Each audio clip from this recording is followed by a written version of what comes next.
Hello friends, मैं हूं सुभाष। स्वागत करता हूं आपको अपने चैनल अपडेटेड टेक्नोलॉजी में।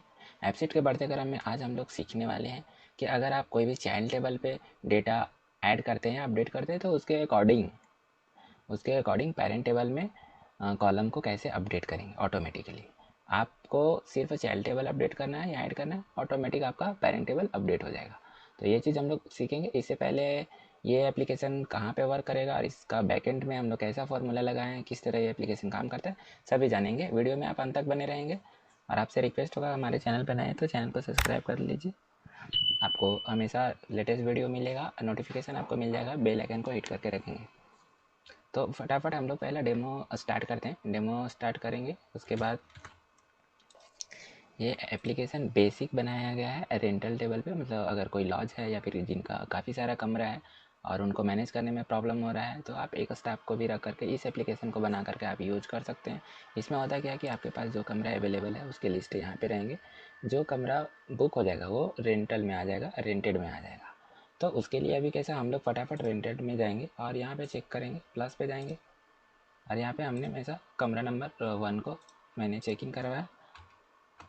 यहाँ गेस्ट का नाम लिखेंगे और इसे सेव कर देंगे। अभी क्या होगा कि ये ऑटोमेटिकली ना एक कमरा नंबर 1 है वो जो रेंटेड हो गया, डन। अभी वापस से मैंने कमरा नंबर 6 को रेंट पे लगाया। मैं कमरे नंबर 6 को रेंट पे दिया, चेकिंग किया, गेस्ट का नाम लिखा, सेव किया। अब इसमें हमारे पास कितना, 2 कमरे रेंट पे हो गए, ऑटोमेटिक हमारा रेंटेड पे आ गया। अब मैं चाहता हूँ कि 1 नंबर का जो गेस्ट था वो अभी चेकआउट कर रहे हैं, तो यहाँ पे जाएंगे, चेकआउट करेंगे, उनका नाम लिखेंगे और यहाँ पे चेकआउट का डेट सेलेक्ट करेंगे। अभी फ़िलहाल मैं सिर्फ बता रहा हूँ ये कैसा वर्क करता है। सेव करेंगे तो हमारे पास एक कमरा यहाँ पे अवेलेबल हो जाएगा। थोड़ी देर में ये कमरा नंबर 6 है, सॉरी कमरा नंबर मैंने कितना सेकेंड डाला ना, हाँ कमरा नंबर 1 को चेकआउट किया तो हमारा 1 चेकआउट हो गया और यहाँ अवेलेबल में आ गया। अभी कमरे नंबर 6 अभी भी रेंटल पे है, तो ये जब कमरे नंबर 6 से चेकआउट हो जाएगा गेस्ट तो हमारा अवेलेबल में चला जाएगा। चेकआउट किए, गेस्ट का नाम लिखेंगे और सेव करेंगे तो हमारा ये जो टेबल है, सॉरी कमरा है, वो रेंट अवेलेबल आ जाएगा। तो ये हमारे पास अवेलेबल आ गया ऑटोमेटिक। हाँ, चलिए इसके बैकएंड में क्या किया गया है, कोडिंग क्या फार्मूला लगाते हैं वो हम लोग सीखते हैं। और इसका डेटा सोर्स पहले हम लोग सबसे पहले डेटा सोर्स को देख लेते हैं। तो ये हमारा रूम का लिस्ट है, हमारे पास जितने भी कमरे अवेलेबल हैं उनका डिटेल्स यहाँ पे है। और जो भी कमरा रेंट पे लगता है तो कस्टमर का डिटेल्स यहाँ पे आता है, हमारा क्लाइंट का डिटेल्स यहाँ पे फिल होता है। और इसके अकॉर्डिंग ही, चेक इन चेकआउट के अकॉर्डिंग ही हमारा कमरा अवेलेबल या रेंटेड पे यहाँ स्टेटस चेंज होता है। तो इसके लिए मेन जो फोकस करने वाली चीज़ है वो हमारा दो दो बिहेवियर, सॉरी 4 बिहेवियर एक्चुअली काम करता है और एक ऑटोमेशन काम करता है। ये हमारा रूम का है, तो सबसे पहले रूम पे हम लोग एक्शन क्रिएट करेंगे। अभी रूम पे क्या एक्शन क्रिएट करने का है कि रूम, आप टेबल का नाम रूम सेलेक्ट कीजिए और आपको अवेलेबल करना है तो एक्शन का नाम अवेलेबल लिखेंगे और यहाँ पे एक एक्शन सेट कर लेंगे, set the value of the some column in the इस रो।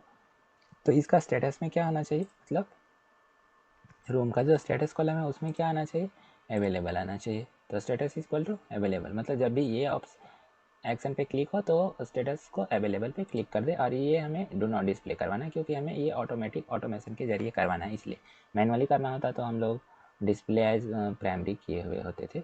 सेम इसका कॉपी पेस्ट कीजिए और यहाँ पे एक और सेम टेबल में यहाँ पे रेंटेड लिखना है। जो यहाँ पे रेंटेड शो कर रहा है वही रेंटेड यहाँ पे लिखना है।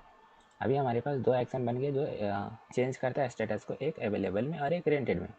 दूसरा, रेंटल जो टेबल है, इस टेबल में हम लोग कुछ भी कंडीशन अप्लाई करते हैं तो उसके अकॉर्डिंग ये अवेलेबल या फिर रूम अपडेट करेगा रेंटेड में। तो उसके लिए हम लोग रेंटल टेबल पे जाएंगे और यहाँ पे सिलेक्ट करेंगे मेन। यहाँ पे थोड़ा ध्यान से वीडियो को देखेंगे, अगर एक बार नहीं समझ में आता तो वीडियो को पॉज कीजिए, बैक कीजिए, वापस से आप प्ले कीजिए, क्योंकि यहाँ मेन काम होता है जो समझने वाली होती है। यहाँ पे आपको एक एक्शन का नाम लिखना है जो आपको रूम अवेलेबल करवाता है। यहाँ पे एक्शन का नाम लिखेंगे और यहाँ पे सेलेक्ट करेंगे रेंटल टेबल, यानी ये टेबल। और फिर यहाँ जो डू दिस में होगा एक्शन, वो हमारा एज ए सेट वैल्यू को यहाँ सेट नहीं करना है, यहाँ पे एक्शन को एक्सिक्यूट करवाना है और फिर उसके बाद उसका रो को सेट करना है। तो हम लोग सेट करेंगे execute an action N O on a set of rows. अब यहाँ एक टेबल रेफरेंस में देना पड़ेगा, कौन सा टेबल को आप अपडेट करेंगे अवेलेबल या रेंटेड में, तो रूम्स को हमें करना है, रूम्स वाले टेबल को। अब यहाँ पे आप कंडीशन दीजिए किस कंडीशन में, तो ये सेलेक्ट करेगा, चेक जाएगा रेंटल में और चेक करेगा रूम तो रूम के बराबर है तभी एक्शन वर्क करेगा। तो यहाँ चेक करेगा, अगर 1 नंबर का रूम है तो 1 नंबर के बराबर अगर 1 नंबर है तो वो करेगा, वो एक्शन जो है वो ट्रिगर करेगा, यानी कि अवेलेबल करने में मदद करेगा। ओके, और ये भी डू नॉट डिस्प्ले हो जाएगा। सेम इसी का कॉपी पेस्ट एक और आपको आ जाएगा यहाँ पे रेंटेड डाटा का, और कुछ नहीं करना है, सेम आपको सेम सब चीज़ रखना है एकदम पूरी की पूरी। और यहाँ पे सेलेक्ट करना है सिर्फ जो रेफरेंस एक्शन होता है वो सिलेक्ट करना है रूम अपडेट। रूम अपडेट कहाँ से आया, तो रूम अपडेट हमारा आ जाएगा रूम्स वाले में से, ये रूम अपडेट एक्शन का जो नाम लिखा हुआ है वहाँ में से आ जाएगा। और इससे पहले वाले में जो मैंने एक्शन बताया, तो यहाँ जो रेफरेंस एक्शन है वो हमारा अवेलेबल पे क्लिक हो जाएगा, इसी का कॉपी है अपडेट वाला। तो अवेलेबल जो यहाँ पे है एक्शन बना हुआ है वो हम लोग यहाँ पे सेलेक्ट करेंगे, और एक रूम अपडेट बना हुआ है एक्शन वो हम लोग सेलेक्ट करेंगे जस्ट इसके बाजू वाले में, यानी कि 4 एक्शन बनाने का है। यहाँ पे रूम अपडेट का सेट करेंगे। अब इससे कर देंगे सेव।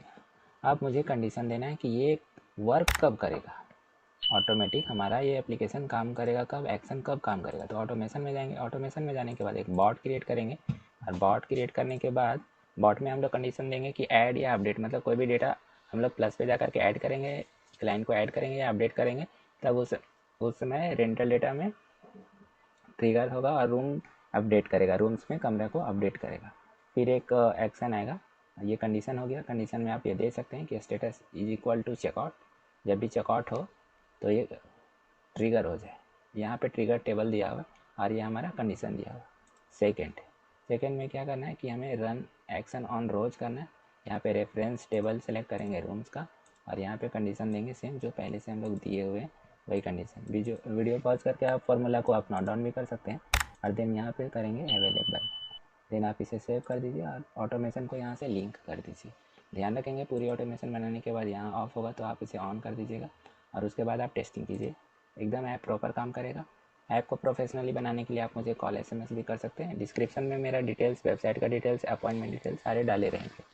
आई होप गाइस कि वीडियो आज आपके लिए हेल्पफुल होगा।